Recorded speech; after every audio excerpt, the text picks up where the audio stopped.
I'm Glenn Campbell. I call myself a demographic philosopher. I'm looking at life and trying to predict the future through the lens of demography, or the study of human populations. And today I want to talk about medical care and the great paradox of medical care, which is this. Even though medical science is getting better and better all the time, it's saving more and more lives that would have been lost, the longevity of the population, meaning the average length of time that people live, is leveling out. So science is getting better, but people are not living longer. In America, for example, it seems like longevity has topped out and is now going down. The average amount of time that people live is topping out at about 79 years old.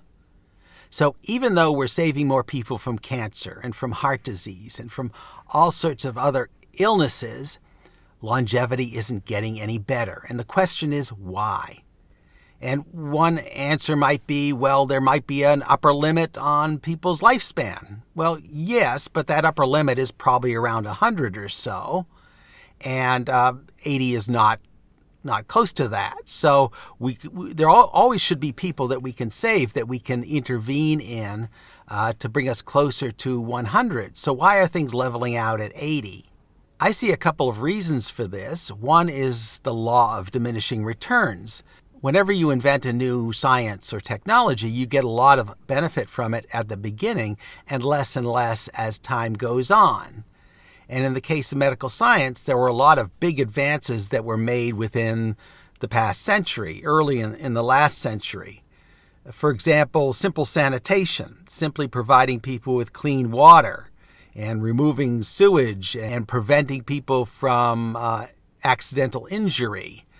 These things made a big impact back in the beginning of the 20th century. We put more guardrails on things, and we made food and water much safer.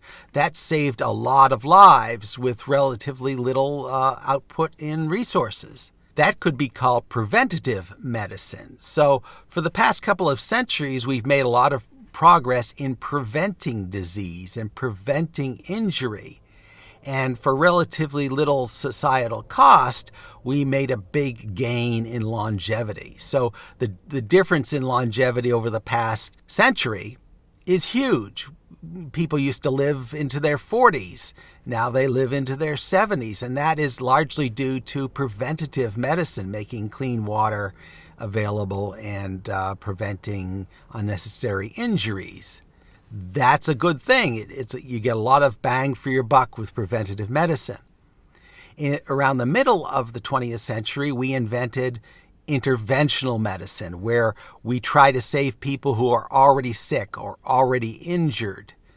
We now can, in the middle of the 20th century, start saving people from heart attacks. It used to be that if you had a heart attack, you died. There's no question about it. Now, if you have a heart attack, they'll probably save you. But that's much more costly than preventative medicine. To save someone from a heart attack might cost $50,000, which is a lot more than what you would spend to provide that person with clean water and a safe environment. But the new diseases we're saving people from these days are much more expensive. Cancer, for example, is a much more expensive disease to treat than a heart attack. You go through hundreds of thousands of dollars to get treated for cancer. And I know this personally because I had cancer last year, and I successfully went through chemotherapy and came out of it alive at a cost of about $500,000. I didn't have to pay that $500,000. Insurance paid most of it, but that's a huge expense. So the law of diminishing returns says that science and technology first pick off the low-hanging fruit, the cheap things for addressing health care. Preventative medicine is relatively cheap on a per-client basis, whereas interventional medicine is more expensive, and the interventions we have today for more complex diseases are very expensive indeed. So you have rising cost of health care.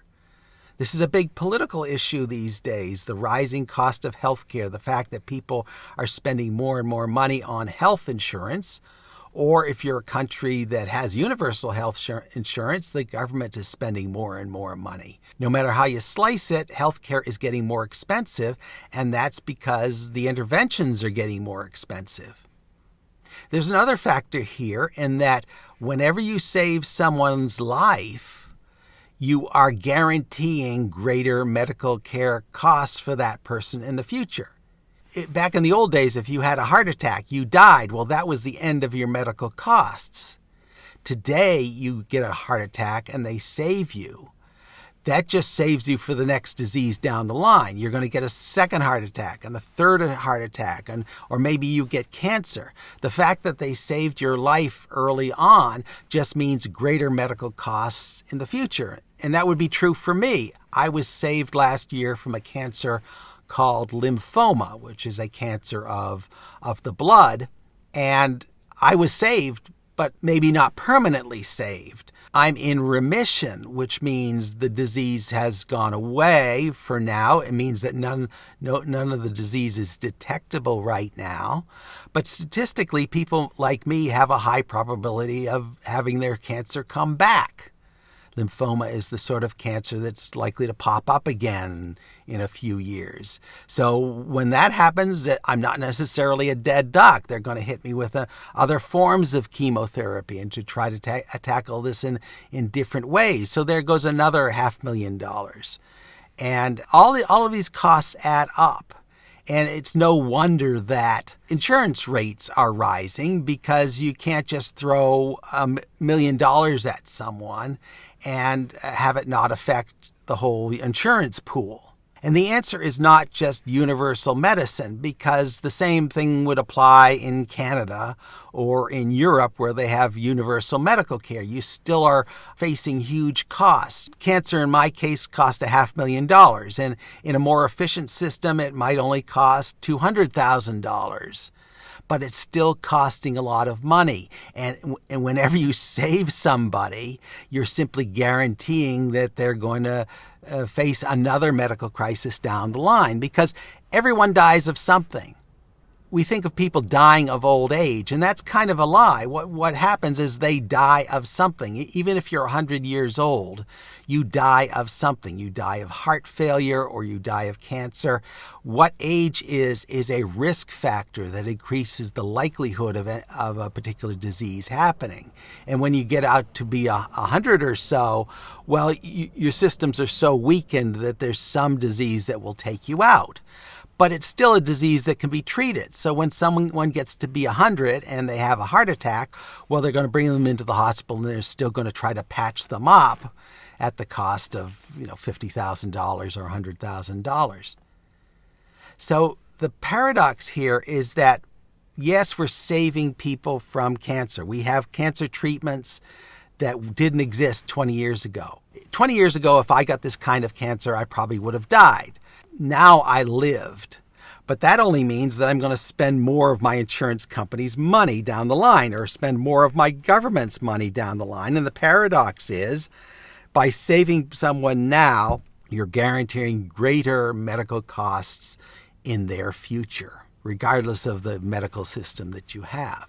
And how does this affect longevity? Well, if you're spending more and more of society's resources on medical care, then you're spending less and less on other things like preventative care. As society is spending more and more money on saving people, on interventional medicine, it is ultimately spending less and less money on the sort of factors that prevent disease.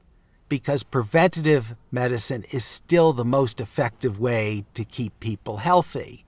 Instead of spending $500,000 treating someone for cancer, it is much more effective to prevent the cancer to begin with by reducing the factors that might cause cancer.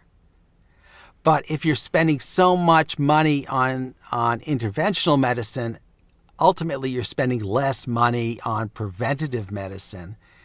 And you're probably weakening society. As people spend more and more money on medical care, it's weakening the structure of society. And it's creating a tier system of the haves and have-nots, some people who do get access to medical care and some people who don't. If you come from a country with universal medicine, as the costs rise, and the costs can be both in money and in terms of the number of doctors you need to save you, as those costs rise, then waiting times increase. Then you have to wait longer and longer to get to a doctor because there are fewer and fewer resources available. And this in itself may mean that you're more likely to die because you have less access to medical care. So at a certain point you reach break even, the point where you're spending more money on medical care, but you're not getting any net benefit in longevity for the entire population. And right now in America, it seems to be topping out at about 70, 79 years old. We're not getting any better than that, even though we're spending more and more money on health care. So this is a crisis in society, and there's no easy answer because you can't start denying people health care. You can't say, well, we're not going to save you from cancer. We're just going to try to spend as much as we can saving each individual patient, and the overall costs are going to grow, and the societal chaos is going to increase, and the split between the rich and the poor is going to get greater. So medical science is this great monster that is eating society because it's potentially infinite. As we come up with more and more interventions to keep people alive, the costs are going to get greater and greater to the point where we're spending $1 million on every citizen. And from a macroeconomic standpoint, society just can't support that. You can't put $1 million into every citizen if they haven't put that amount of resources into the system to begin with. And the system has to break in some way. And there are various ways that the system can break. The system can break by fewer and fewer people getting health care. It can break by society breaking down because there's such a difference between rich and poor. There's lots of ways that things can break. The point is, you can't spend more money than you have. The ultimate irony here is that even though medical science is saving more and more lives, every life saved results in greater medical costs for that patient, which ultimately drains society's resources, leading to social disintegration and less preventative care, ultimately resulting in people living shorter lives overall.